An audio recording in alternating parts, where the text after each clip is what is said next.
Sinoć su djeca raspremala sobu i uglavnom ljeni su jako da slažu stvari u ormar. I oni su jučer, znači kako su pokupili sve sa poda što je bila garderoba, oni su meni to sve bacili u korpu za veš da ja to nosim na pranje. I ja sam rekla, ok, rekao ovo sve prljavo, je sve prljavo. Uzmem korpu, natrpam njihovu garderobu unutra, rekao ok. Rekao jedan neka nosi dolje, rekao neka upali baš mašinu, drugi neka ide i neka sve rasproste u podrumu dolje. I oni, ne mama zašto ne, ti inače isto pereš, ali me rekao da ja perem, ali rekao i ja ću sve rekao napraviti, ali rekao samo prljavi veš, čisti veš ne perem bez veze. I da vidite kako su brzo grabili stvari, slagali u ormar, jer naravno to je puno manje posla nego da nose dolje.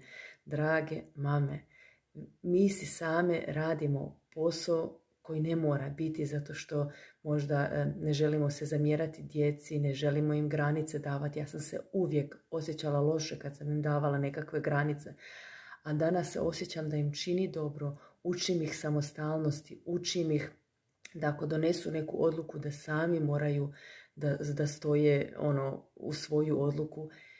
I nadam se da će vam pomoći. Uživajte mi. Ja sada idem na razgovor za posao. Držite mi fige i čujemo se. Ćao!